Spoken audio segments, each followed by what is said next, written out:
What is up, people? Hello and welcome back to the channel. Welcome back to the Cup Chasers. It's a match preview. The Arsenal go to Everton, the brand new Hill Dickinson Stadium, to kick off the festive fixtures. Merry Christmas, everybody, because they're about to come thick and fast. We are excited for the upcoming period of Premier League fixtures. And of course, it is an absolutely massive one in the title race for the Arsenal. And we're starting out with Everton Football Club. It's going to be a tough one. Very, very tough.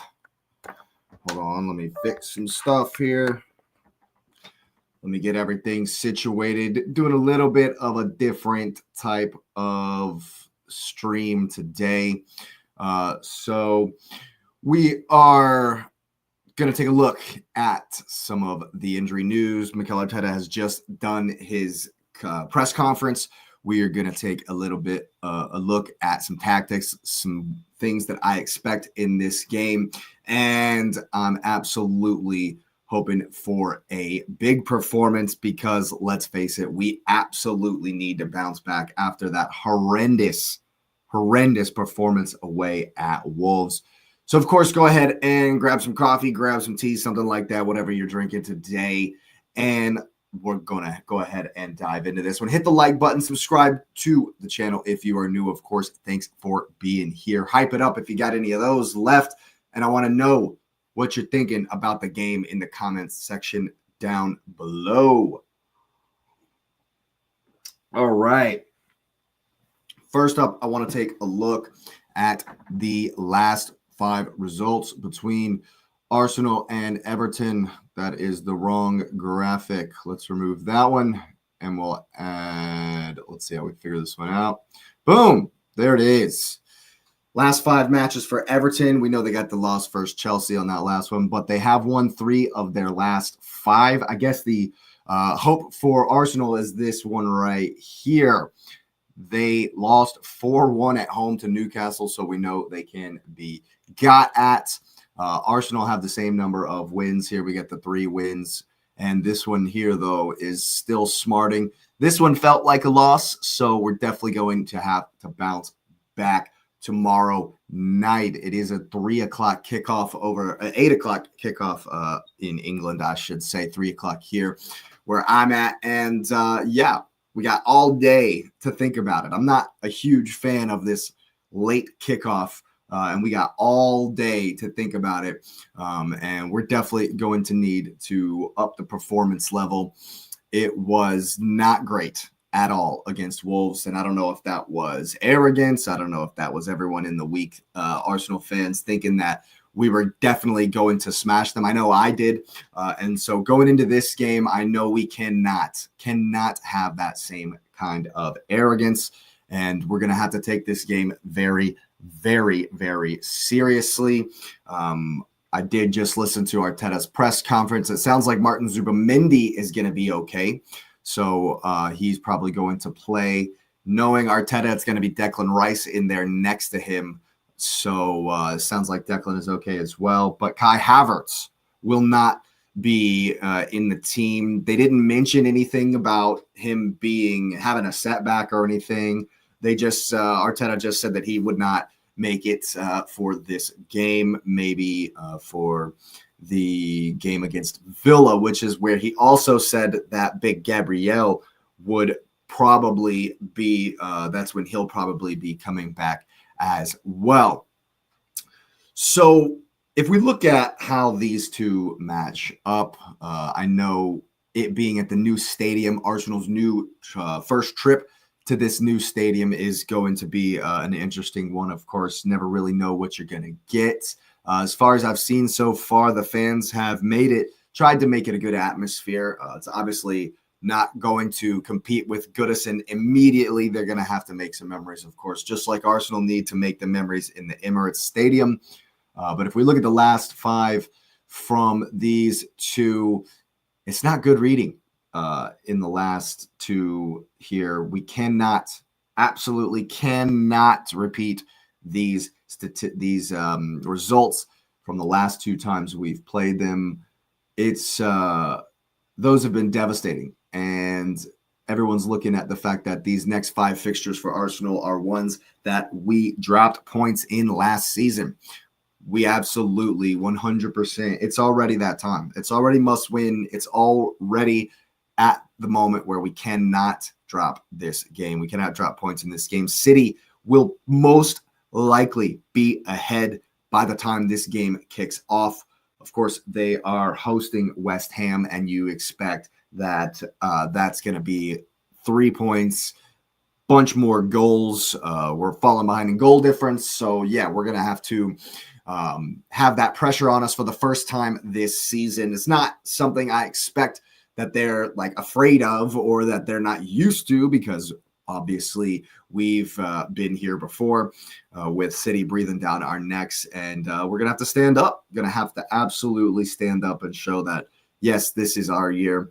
And once again, we refocus and it starts back in with this game.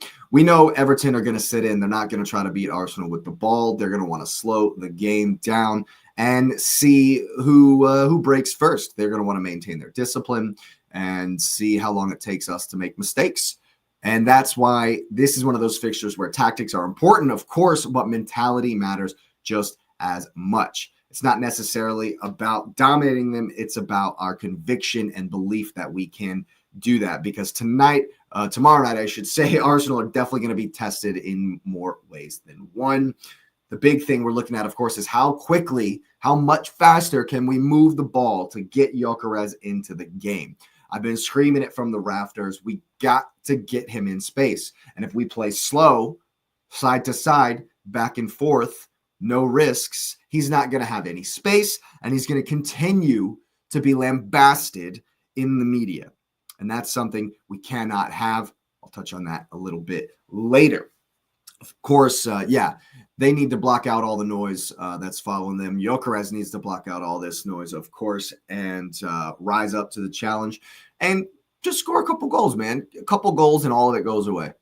Just, get back on the score sheet. You can do your little hair flick and nobody, and it's all good. We're cooking again, and that's where we need to be. But let's take a look at what Everton are going to do. Of course, they're going to sit probably compact mid to low block. It's going to be no space in the center. It's going to be a narrow back four. They're going to be definitely squeezed in. They're going to give us the space on the wings, and they're going to double team Bukayo Saka because they know that's just like all we do.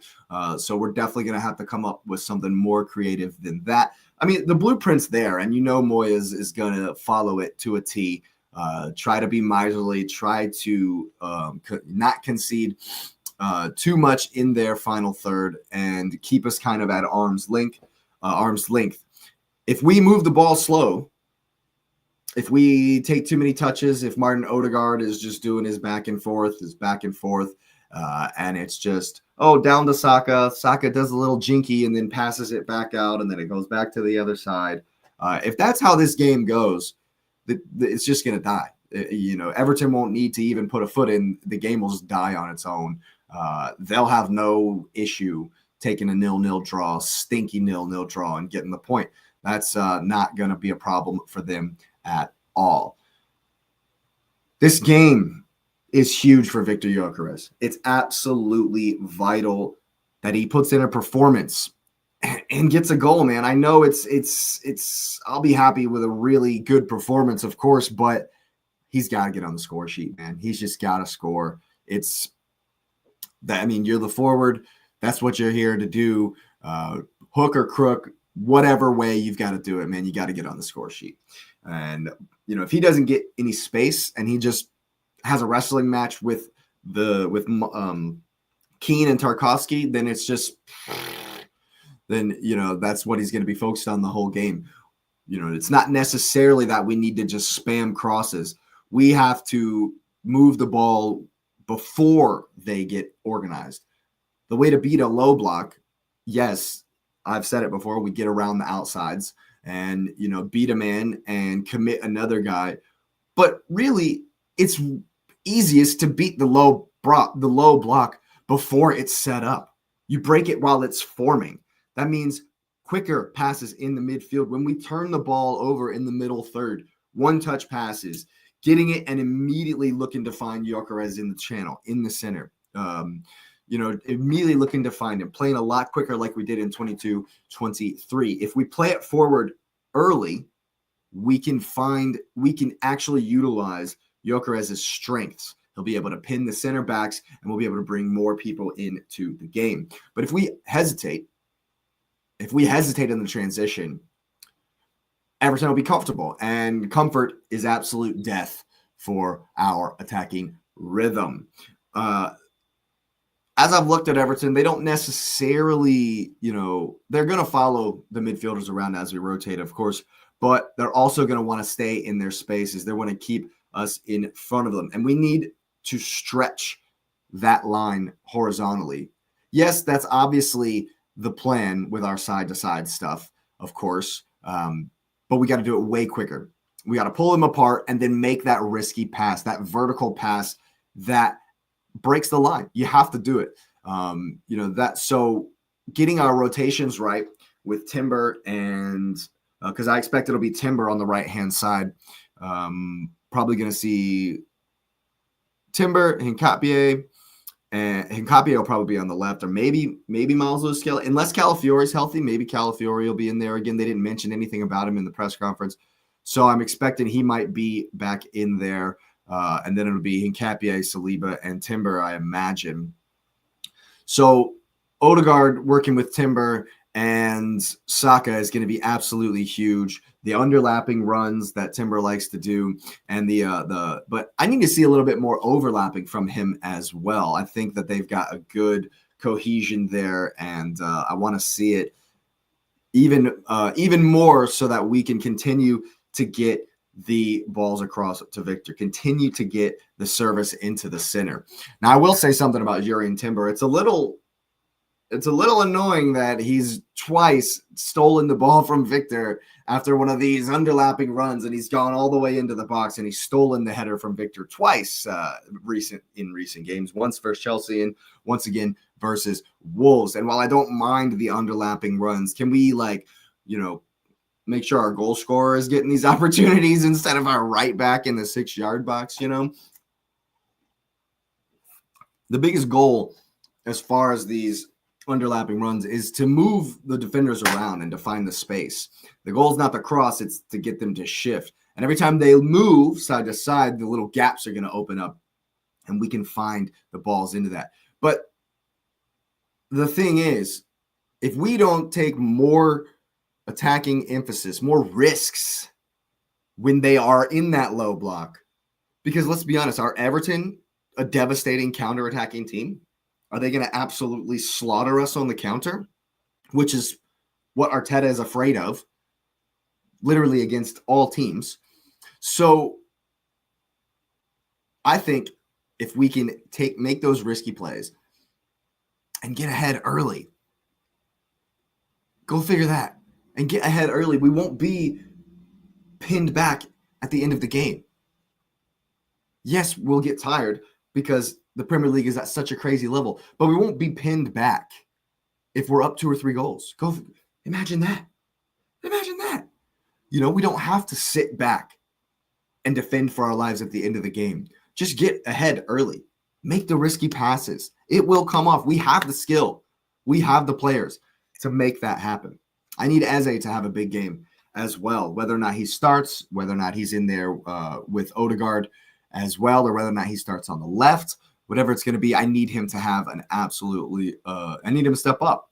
Need him to be way better than he's been against Aston Villa. Eze was a passenger.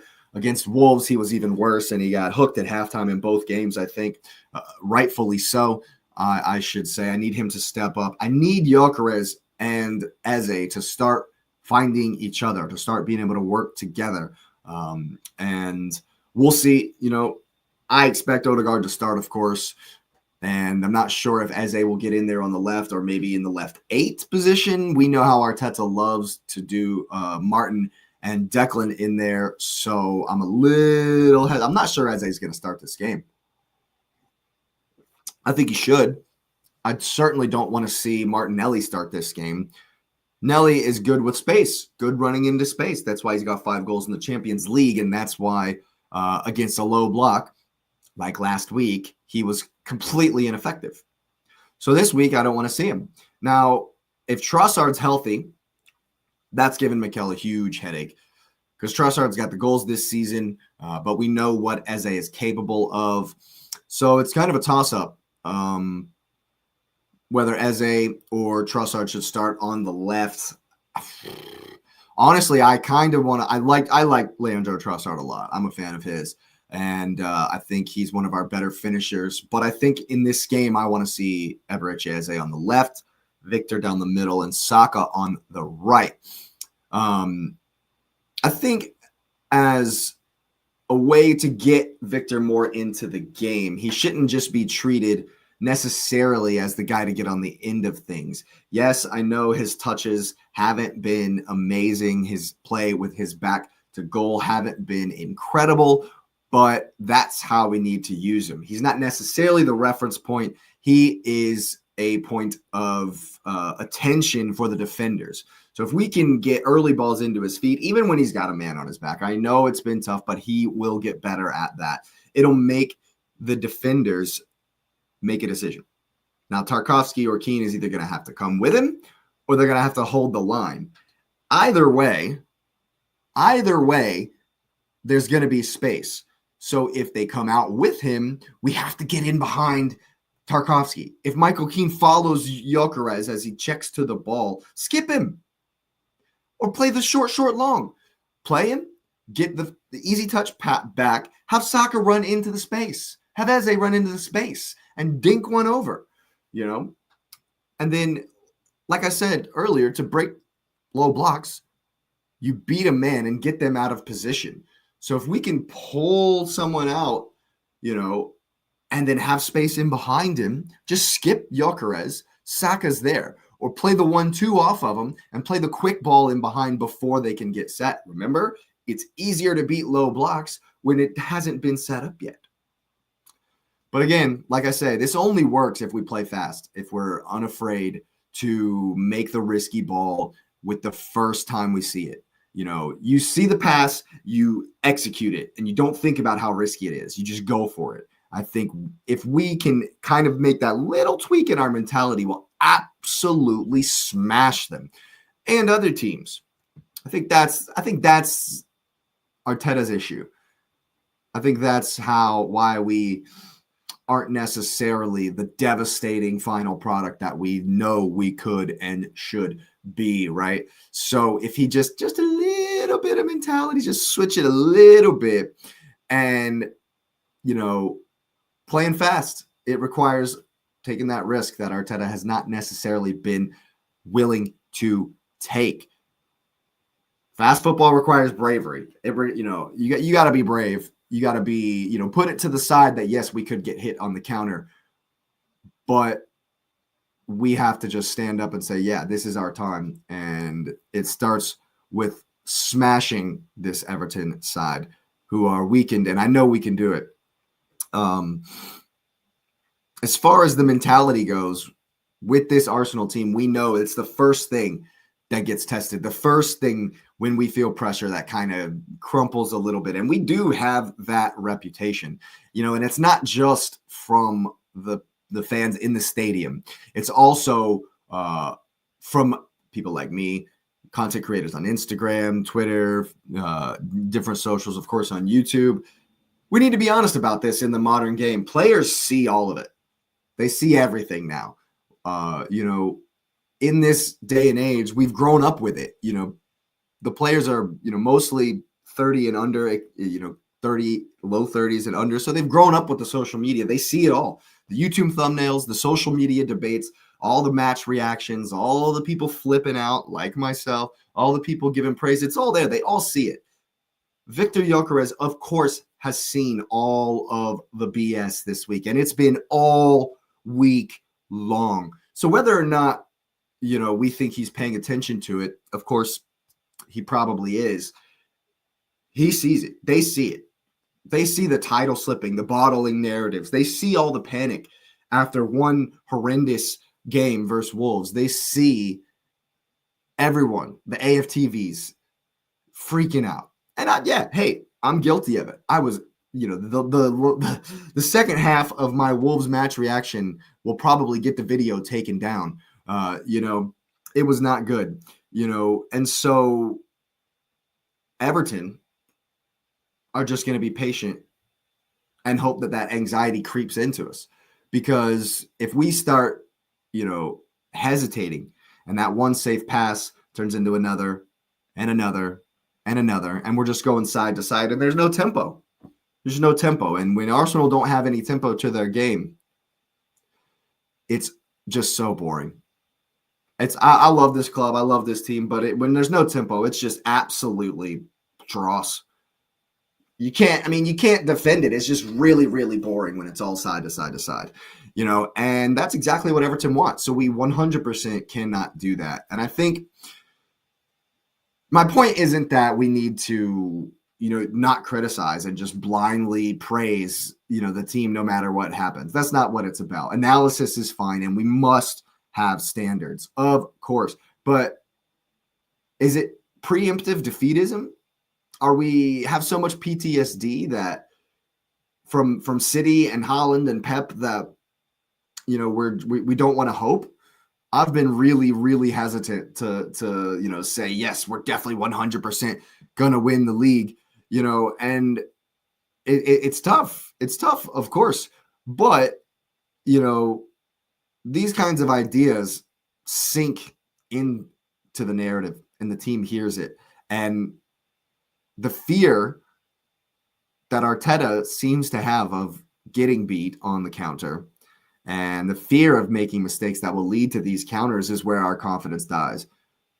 And honestly, I don't know that Everton can necessarily beat us, but we might beat ourselves with this kind of mentality. And I think over the years, that's been what's been missing. And I thought that, ever since Anfield, it was there. But, after the Chelsea result, the Sunderland result, kind of hasn't gone as good as we expected. And now after this Wolves result, our mentality might be a little bit fragile. But if we move the ball quickly and we can move Everton around as well, Gyokeres will find the space. All they got to do is they can do it. They just got to believe with the belief and not the fear that this is exactly the kind of game where we can flex our title credentials and get back on a winning run. Everton's going to test us. It's going to be a real test. That's for sure. But the bigger test is going to be Arsenal's state of mind. And I think the fans, myself included, have a whole lot to do with it. A whole lot to do with it. More so than we think. I believe that we have way more influence on the mood of the team than we actually think, because they see it. They see the narrative. They see the, Victor's supposed to be the guy or whatever, but he's not doing it. So whatever, let's shunt him to this. They see all this stuff. They see the rival fans, they see the rival fans talking as much mad, as they can, talking about haven't scored in this number and all the statistics they can pull up. And this guy's got more, goals than all of our attackers. All this stuff, they see it. And so I think that especially from Arsenal fans online, we need to get behind the team a little bit more. We just need, as a collective, to come together and give the belief to the team. Because there's a lot of noise, a whole bunch of noise, but we don't need it to be coming from Arsenal fans. And most especially, the fans in the stadium need to not listen to the noise at all. They need to get behind the team 150 million%, no matter what happens. And I think if we can instill some of that belief into the team from the fans, I know it's there already, of course, because you can see it in how they will run through brick walls for Mikel Arteta. So the belief in the team and the squad and the togetherness is there. We need to add more. The Arsenal fans online and in the stadium, we need to give them even more belief. Even in times where it looks like we're not playing well, especially when we're not playing well. We can criticize, of course, analysis is great, but I do 100% believe that the general mood online and in the stadium have a big impact on the mentality of the team. And Arteta has said in a number of his press conferences that the fans are going to play a big role in the game. He did say it against Brentford. He said everyone needs to come together. It's an opportunity for everyone to do their part. And I think that it's spot on. I think that's very, very true. If we can show the team a collective belief in the media, one, it will scare the rest of the league that, if Arsenal get back to winning ways and look, our the same that we did in the 10-game winning streak that we've already put on this season. If we can get that going again and get that confidence, because then people were not happy about how well we were playing. If we can just get it all into our own bubble and our own belief and get that winning mentality, winning momentum back again, people are already scared that we're going to win the league. That's already there. The fear's already out there. So if we can put that fear into the other teams instead of us, there's no reason we can't go on and win this title. But this game's going to be absolutely important. Absolutely. I'm expecting a good one. I'm expecting, Moyes versus Arteta. It's been definitely an interesting matchup over the years when Arteta has come up against his former manager. But I do expect Arsenal to get the job done. I expect us to bounce back after what it seems like it's been a long week since Wolves. But I do expect us to 100% bounce back. And I just need the urgency. I need the belief. I need the realization that, like I say, City will probably be ahead of us at the time. So we're definitely going to have to go out there and get the job done. And it's going to take risk-taking, urgency, belief, and it's going to take getting Victor Gyokeres into space. Like, tactically, figure that out. Because if he's in space, we know he can be devastating. And that's it. That's all we have to do. Play to our strengths, to what we know we can do. You just got to play quicker. Just play. I just need to see us playing so much quicker, taking a little bit more risks. And if we do, I guarantee we're going to absolutely smash them. If we play like I know we can, without the handbrake on, we could devastate them. But we'll see, because Arteta loves his handbrake. He's afraid of the counters. But if we're not, and we play the risky games that I know we can do, just have faith in the line behind you. Just have faith in the back line behind you. And we'll win 3-4-0, 5-0. We'll crush them. But what I do expect is a bit more of a reserved game, and I expect that I'm hoping, I'm going to predict a 2-0 victory. I would love to get a clean sheet. Just keep their counters in front of us and play quicker, and I absolutely expect we can get the win. Yeah, that's all I have. So, of course, thanks for being here. Get the likes up. Let's go ahead and subscribe to the channel if you are new. Of course, hype up the video if you still got some points left. The Cup Chasers will, of course, be back. I'll be back for an Arsenal, the match reaction, of course, after the game. I'm also going to be on the Fire Them Cannons podcast in the morning. So go over there and check out that channel. I'll be making an appearance in the morning. I believe that stream is going to be 10 a.m. in England. I think he said that's what it was going to be. So we'll definitely be on. And, of course, I'll be on for the match reaction afterwards.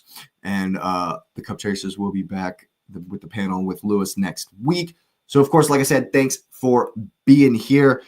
And you will see me next time.